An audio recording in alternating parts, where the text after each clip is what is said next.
उनी हुन् झमक कुमारी घिमिरे। भनिन्छ तरबार भन्दा कलम शक्तिशाली हुन्छ। त्यसै गरी झमकको आवाज नभए पनि उहाँ आफ्नो कलमको शक्तिबाट फैलिनु भयो, फक्रिनु भयो। शरीरले जुत्न सक्दैन, तर शब्दले संसार जित्ने साहित्यिक नारी हुन् झमक कुमारी घिमिरे। गत हप्ता राजधानीको प्रोग्राम प्रतिष्ठानमा साहित्यकार झमक घिमिरेलाई खानाको विद्यावारिधि हुने कार्यक्रममा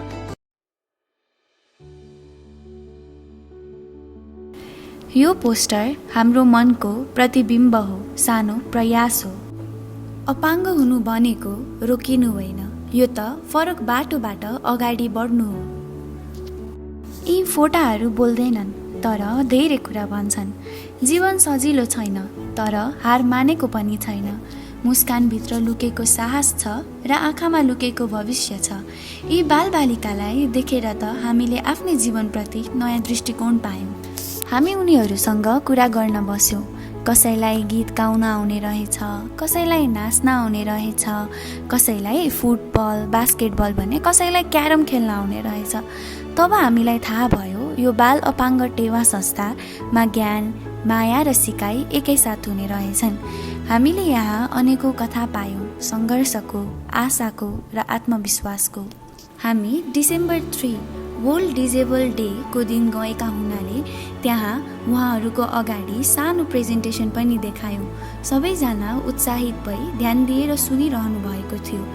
हामीले उहाँहरूलाई ब्लू रिबन पनि बाँड्यौँ। यो सम्मानको सङ्केत हो, स्वीकृतिको चिन्ह हो र समानताको बाचा हो।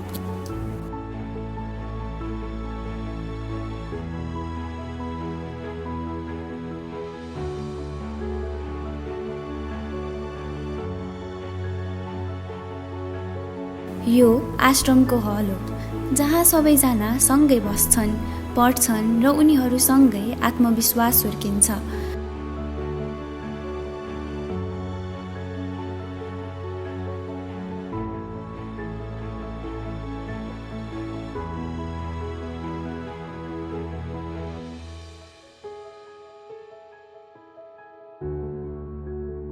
आश्रमको भोजनालय जहाँ सबै सँगै बसी रमाउँछन्। यो हो उनीहरूको कम्प्युटर ल्याब र लाइब्रेरी।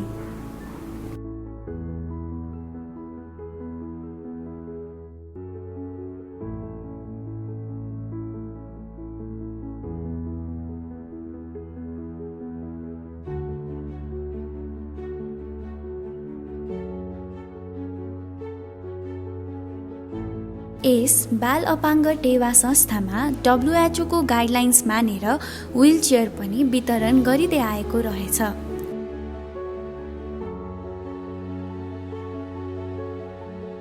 र यस बाल अपाङ्ग टेवा संस्थामा सित्तैमा व्हीलचेयर पनि रिपेयर गरिँदो रहेछ।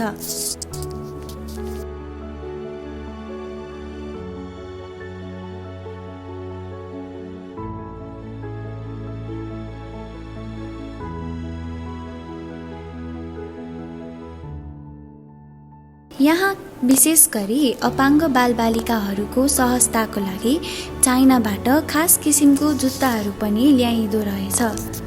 यस संस्थामा 3D प्रोस्टेट लेग बनाउने उपकरण पनि रहेछ, जसबाट 76 जनालाई यस संस्थाद्वारा प्रोस्टेट लेग बनाएर प्रदान गरिएको रहेछ।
हामीले त्यहाँ केक पनि काट्यौँ, सँगै खुसी बाँड्यौँ।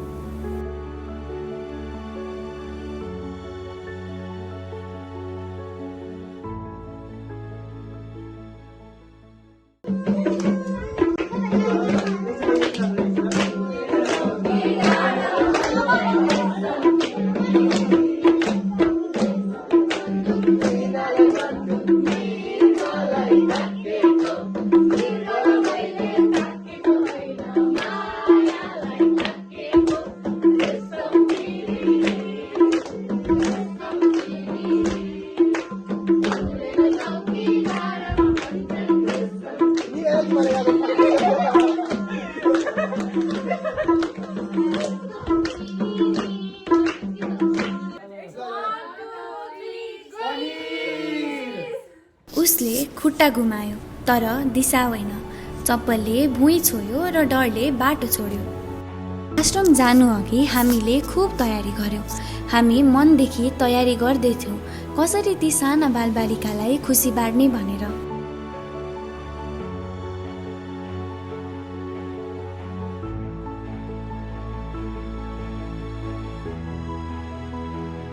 रङ्ग उड्न लागेको किताब जस्तै छ जीवन। न जोड घटाउ मिल्छ, न कुनै हिसाब बस्छ। शरीरले थाक्दा पनि आत्मा हिँडिरहन्छ। अपाङ्गता होइन, यो साहसले लेखिएको कथा हो। धन्यवाद।